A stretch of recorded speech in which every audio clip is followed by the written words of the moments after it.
I can't believe it. Cloud Retainer is not here. Huh? Did we miss her? She doesn't like to travel, so in the past, it's always been the other Adepti who come to visit her during the festivals.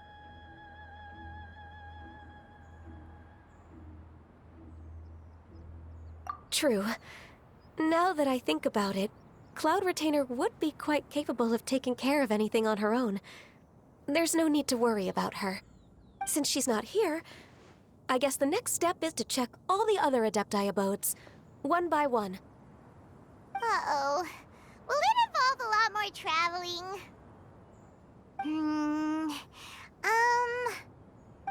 Got it! Paimon has a great idea! Please go on, Paimon. Our goal here is to find the Adeptus that helped Dvorak's ancestor, right? We can't hear any music right now, but if she's really as nice as the story suggests, she'd definitely come to help anyone who was drowning, right? Yes, I think that's fair to say. So, all we have to do is get the Traveler to pretend to fall into the water, and the Adeptus will come to the rescue! You know perfectly well that Paimon can't swim! Paimon would sink like a rock!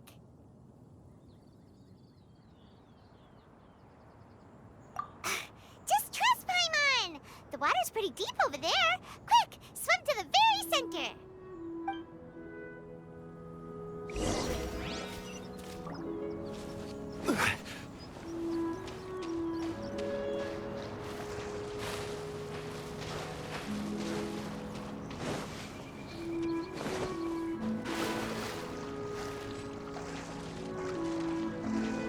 Help! Help! Someone's drowning! If only there was a kind-hearted Adeptus here to save us! Oh no! Whatever will a Paimon do?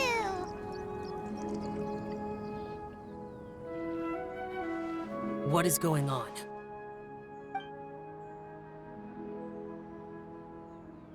How do you feel right now? Shenhe! And the Conqueror of Demons! Why don't you say something? Please don't make Paimon explain it. Okay, fine. Paimon will explain. We're looking for an Adeptus who's good at being a lifeguard and playing music. But if the Adepti aren't gonna stay home, then how are we supposed to find them? It wasn't me. Yeah, so this Adeptus is most likely a woman. And I am not an Adeptus, as you both already know, Traveler and Paimon. Okay, so this is Paimon's fault. No way Paimon would have suggested this idea if she'd known how awkward this was gonna be. Glad you're okay. As far as I know, the one you seek is no Yaksha. And one last thing. Your actions here caused others a great deal of worry. Do not repeat them again in the future. As ever, the Conqueror of Demons comes and goes, just like the wind. Right. I didn't dare to say a word just now. How's your training going, Shenhe? Have you made any plans for Lantern Rite? We could spend it together in Liyue Harbor if you'd like. Oh, I had planned to spend the festival with Master this year. However... Oh, speaking of Cloud Retainer, when did you see her last? Earlier this morning. She set off for Mount Hulao at dawn. I noticed she was using an Adeptus art of some kind to protect a mechanism that looked like a boiler. Maybe it was a gift for Mountain Shaper. I did not inquire. So we just missed her. Please excuse me for a moment. I think I'll leave the gift in her abode. Sure. Thank you. It sounds like Ganyu and Shenhe have gotten a lot closer recently. Yes. During the summer and winter, I continued to train with Master. In the other months of the year, I have been learning to adapt to human life in Liyue Harbor. Ganyu arranged accommodations for me in the city, and also recommended several work positions for me. But when I try to blend in by referring to her as Miss Ganyu or Lady Ganyu, like the others, she says I mustn't address her like that.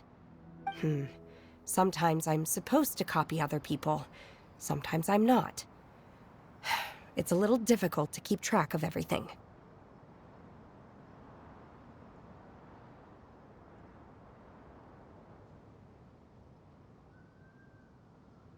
Oh, is that what it is? Noted. So, you came looking for Master today because you wanted to ask her about the Mystery Adeptus. Is that right? Yep. Oh, speaking of that, have you ever heard any music while out training in the mountains? Music? What is that? It's, a kind of a happy or relaxing sound. Or, a nerve-wracking sound. Or even a terrifying one. Okay, I'm done. I also left her a note so that she knows where to find us. We won't miss her again. Yay! That's really helpful. Thanks! We were just talking about this thing called music, and based on Paimon's description, I do believe I hear it every day. Please follow me. Oh, really? Great, let's go!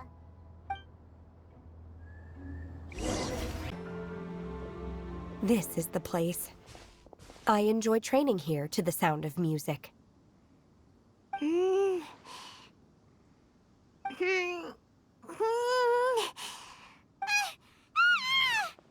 no! Paimon's gone deaf! Paimon can't hear anything!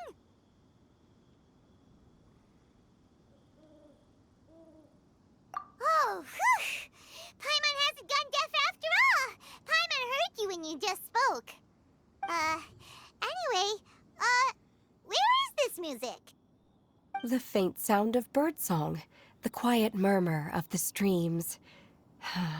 These are relaxing sounds. Are they not the music of which you speak? Oh, Paimon wasn't quite done with the description. Okay, fine, it's all Paimon's fault. What we're looking for are not the sounds of nature, but melodies played on special instruments. Oh, and a melody is? Hey, don't you patronize Paimon! Let's get one thing straight. Paimon knows plenty of nursery rhymes, but Paimon does not sing on demand without payment. Hey, why don't you just sing that one melody Shen has heard before? It'll probably help her to understand what we're talking about.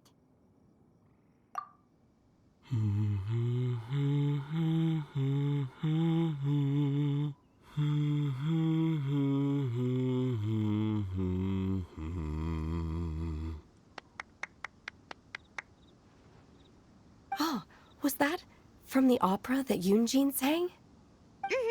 That was a melody, and melodies can be called music. It felt like I was transported back to the past. In my mind's eye, I could see the Zhao lanterns lighting up the night sky again. We're all there, raising our glasses and drinking to our heart's content on the Jade Chamber. As I watched Yunjin's performance, I felt a warm sensation in my heart. And as the drink reached my stomach, it went from warm to hot. When you hummed that melody just now, feelings from a whole year ago came right back to me, as strong as they were on that day. So that's the power of music. Wow, Shenhe. That was so deep! Music definitely has the power to bring up memories.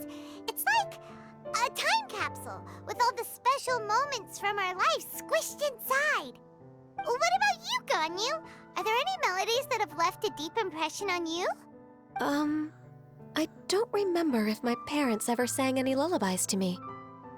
I know some local folk songs, and a few other things come to mind too. The songs of the sailors down at the docks. The little ditties that the vendors call out in front of their beloved shops. The tunes of folk artists performing on the streets?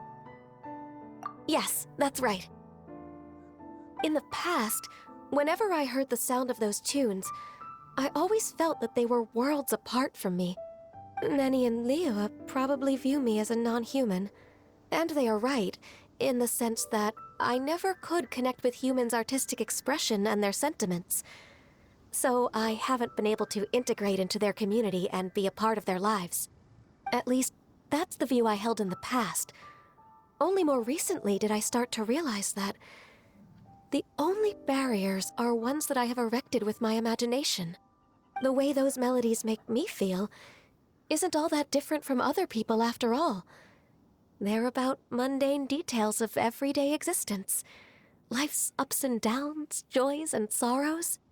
Even though we come from different backgrounds and have different stories to tell, when it comes down to the most common things that we see and experience around us each day in the city, in that sense, we're all the same. You go, Ganyu! You're really making progress. You have loads of friends in Liyue Harbor when you think about it. Like, okay, maybe some are more like coworkers and bosses. But at the very least, Keqing and Shenna are your friends now, right? Yes, I am. Technically speaking, we should refer to each other by the conventional forms of address used among fellow disciples. But now that I know what constitutes a friendship, I do believe we are more friends than co-disciples. Thank you, everyone. Once the days are warmer, I would like to host you at my home in the city. Please invite Keqing as well. I've planted many types of flowers. I'm sure some of them will be to your taste. You are too kind. I couldn't possibly. Nonsense. You are my friend. I have cultivated and cared for the flowers just as you taught me. Once you've seen them for yourself, I am sure you can advise me how to do an even better job next time. I will save some for decoration. We can feast on the rest. Then, thank you in advance. Wait, what is that saying again? If you insist? Do people say that? I'm not completely sure either. It doesn't matter, okay? You got the point across. No need to split hairs. Paimon's more concerned about your idea of a girls' night out. Eating flowers? Really? Does this have anything to do with you both being the disciples of that illuminated bird? Who dares refer to one not by one's Adeptus title, but merely as that illuminated bird? Master. Our greetings, Cloud Retainer. Ah! There it is! The illuminated bird has landed! Double humph. Now she has the gall to use it rather than she, even after being chastised once already? Barely a moment has passed since we last met, and yet your impertinence has reached new heights. Very well. If you refuse to learn your lesson, one shall scold you no further. One has received your message from Ganyu. On the matter of the Adeptus you seek, one suspects to know their identity. Well, shall one lead the way? I still have to complete my training for today, so I will bid farewell to everyone here. Very well. Await my arrival at one's abode later this night.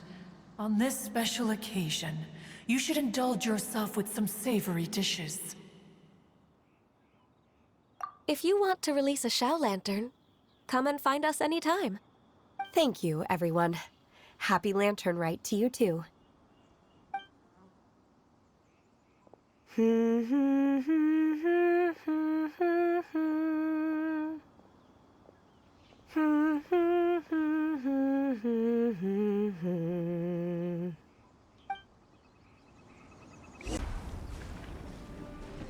Is this Quaily Plains? Cloud Retainer, why did you bring us here? Ganyu is of course familiar with the name Guizhong, but have you ever heard of her?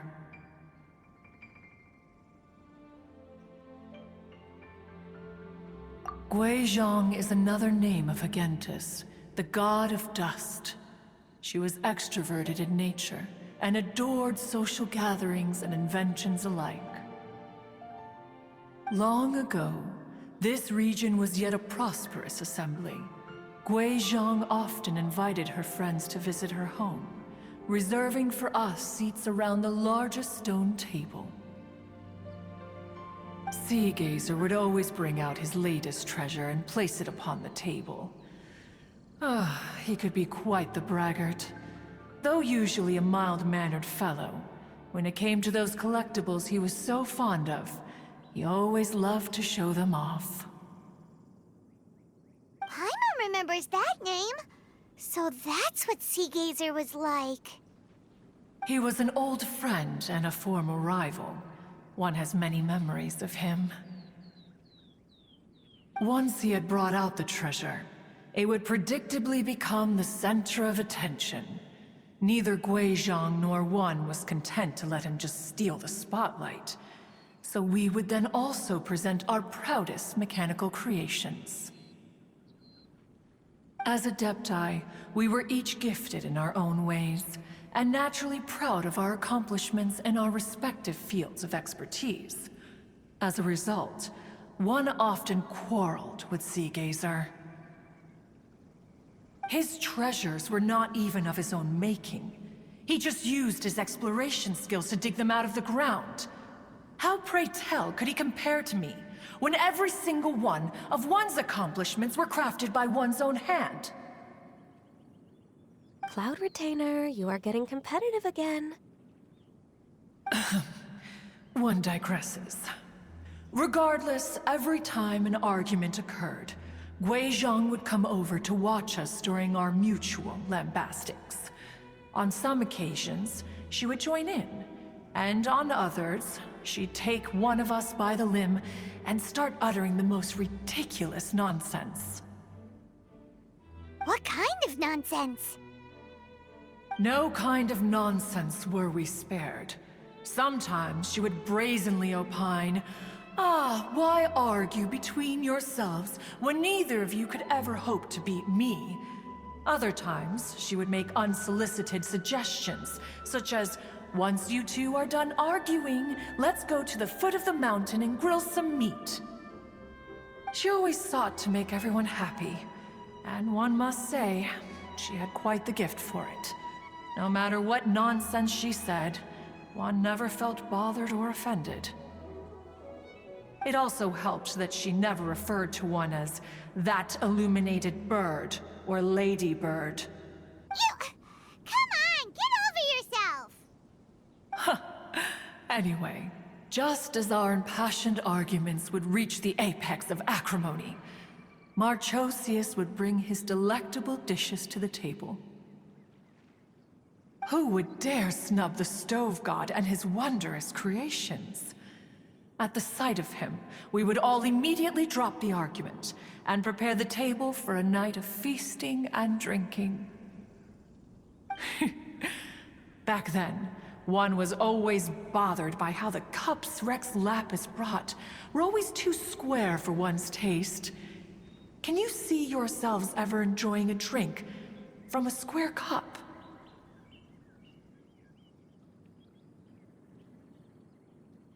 Then you are most tolerant, but that is its own virtue. Even one could never find fault with Marchosius's cooking. As we ate, Guizhong would continue to find topics for conversation, filling the table with humor and laughter. Each of those old fossils had their character flaws and points of obstinacy. So why was it that whenever we dined together, we always had a marvelous time? We would drink together from a spot high in the mountains until the moon set and the sun rose, and only then would the banquet finally come to an end. Streetwood Rambler would often remain to admire the flowers with Guizhong before returning to her own abode. The glaze lilies were far more abundant back then. Entire fields of them would appear to the eye as a veritable sea of flowers. Streetward Rambler? That would be Ping. You probably know her as Madam Ping. Oh, okay. Wait, this is a lovely story and everything, but didn't we come here to find that Adeptus from Mr. Dvorak's story? Or are you saying that it was Guizhong? Didn't she, already, Alas, long has one avoided this place for precisely that reason. The sights here are a reminder of a time long gone, and evoke much sorrow. One should have guessed that you would disrupt one's poignant moment of mourning with your incessant questioning. No matter, one will share the whole story with you now. In times gone by, one quarreled oft with Guizhong concerning mechanical principles. We each had our ideals, and neither would yield. Under the pretext of a social gathering, one invited the impartial Rex Lapis to judge the quality of our creations. But Rex Lapis declared that Guizhong's Obscuro Vulpus mechanism was superior. Though one was too proud to acknowledge it, in one's heart, one knew that Guizhong was indeed the superior talent in the mechanical arts. As for the story between Guizhong and Streetward Rambler, that begins with a certain bell. In Guizhong's opinion, while mechanisms were no substitute for human composers, they were yet capable of producing simple but fine melodies. But Streetward Rambler believed music to be an expression of the soul, an emotional enterprise that could never hope to be replicated by machinery. They argued endlessly, until one asked Rex Lapis to intercede. He confiscated the bell and designated it for ceremonial use. Thereafter, one would often find them convening in the mountains, discussing music, mechanics, and all the affairs of the mortal world. But these good times were not to last. War broke out between the gods, and soon engulfed the Guili Plains. Guizhong was overpowered by the enemy, and fell in battle. When Streetward Rambler and I arrived at the scene at long last, all that remained among the ruins was her lifeless body. After this, at Streetward Rambler's request, Rex Lapis granted her the cleansing bell for safekeeping. To honor our friend's memory, one made a few finishing touches to her ballistic device. Many lantern rites have passed since then. Many greetings and goodbyes. Upon what do you gaze? The Guili Plains? No. It's everything.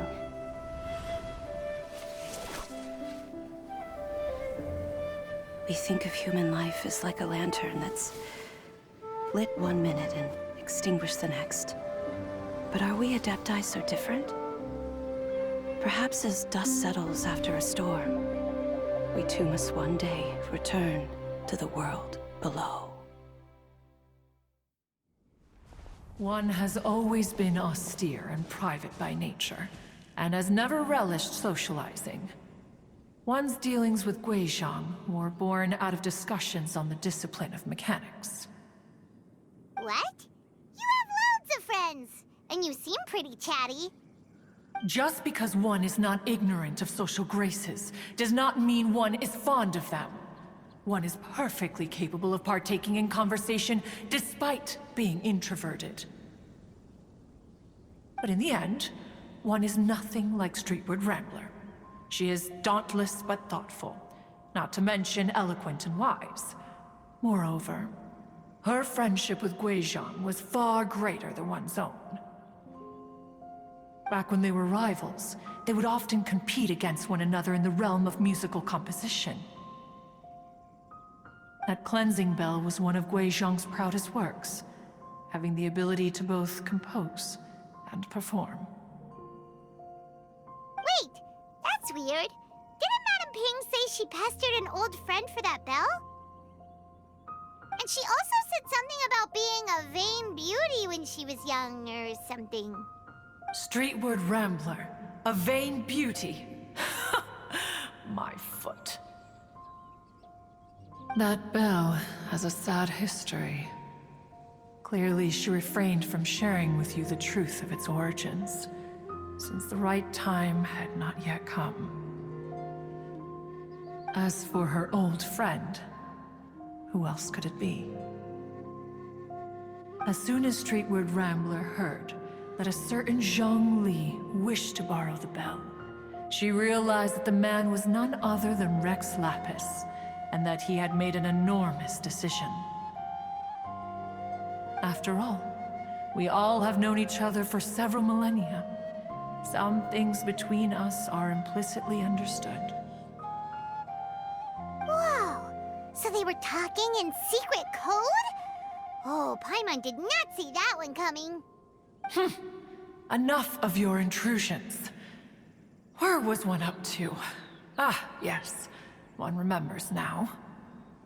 The cleansing bell is powered by a mechanical art, and can be used to great effect as an accompanying instrument. After the passing of its creator, it was used on numerous occasions during rites of parting. But Streetward Rambler did not acquire it from Rex Lapis for the purpose of producing further funerary tunes. No. Each time she rang it, it was to play the tune that Guizhong composed on it. The two once clashed over their beliefs about the meaning of music. Who would have thought that with Guizhong's passing and Streetward Rambler's mourning, two tunes composed in discord would eventually become one harmonious composition? Once upon a time, Streetward Rambler also loved gatherings, liquor, and music. But after Guizhong passed, she preferred her own company.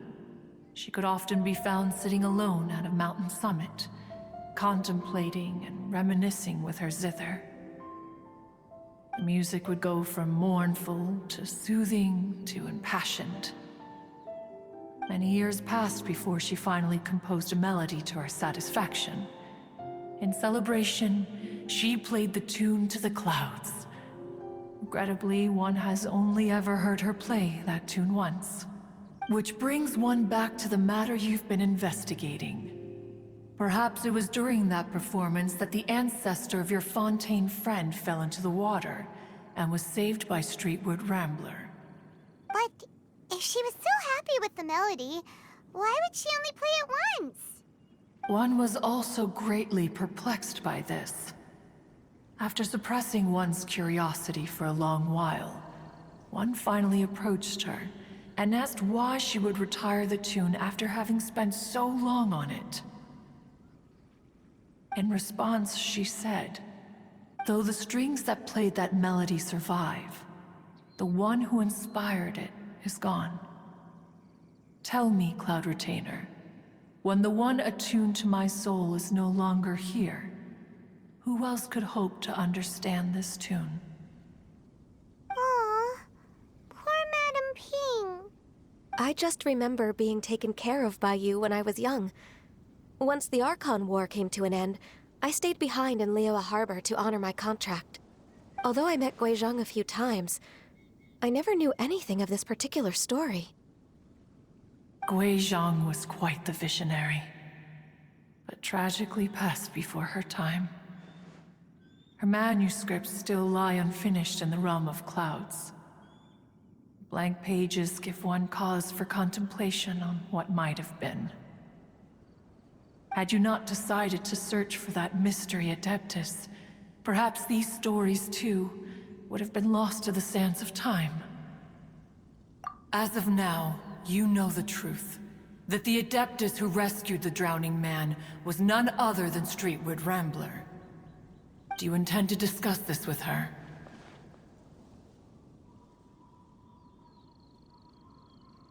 Do you mean Ping might find the topic too distressing? Precisely. The passing of our old friend is a heavy topic that both of us are usually careful to avoid. If If I may be so bold, Cloud Retainer, could it be that this is just your own personal opinion? Oh? How so? I've been in Leo Harbor for quite a long time now, and I've witnessed many farewells along the way, so I too am well acquainted with the pain of the passing of a loved one. But this doesn't bring the city or its people to a standstill. They have to keep moving forward. Someone as perceptive and wise as Ping will surely have come to understand and embrace this. Though these immortal mountains have lost an Adeptus, the harbor of mortals has gained a wise elder.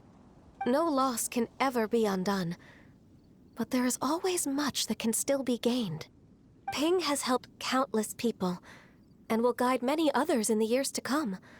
And all to whom she extends a helping hand become her friends. People she can admire flowers and discuss music with. Though it is heartbreaking to lose a kindred spirit, life goes on, because there are new friends waiting for you further down the road. We even asked Madame Ping what she thought about adding a music festival to this year's Lantern Rite. When we get back, why don't we just ask her if she'd like to perform? Maybe we can even get her up on stage. You youngsters and your imaginations. Why don't you come with us? It's been a long time since you last spoke with Ping, and Leo Harbor is always decorated so beautifully during the festival period. Is not every Lantern Rite the same in this regard? Were there ever anything new to discuss? One in Ping could meet any day of the year. I disagree. Each new day and each new year is different from those that have come before. How long will you simply let them pass you by?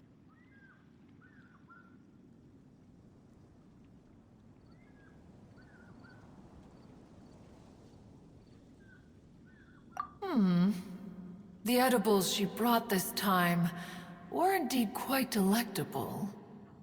Very well. Then one will be off. If the other old fossils have sneaked away into the city to amuse themselves, one shall soon find out. All right. We should be getting back to the harbor as well. We don't want to keep her waiting. Once the Guili Assembly, now the Guili Plains. Say, if we planted flowers there and cared for them carefully enough, do you think that one day we'd be able to recreate the Sea of Glaze Lilies? Allow one to take back one's praise from a moment prior. You are still far too given to flights of fancy, child. What? Cloud Retainer? You were still listening? One observed that you were making no effort to leave, and returned to chasten and hasten you. This time, one is departing in earnest.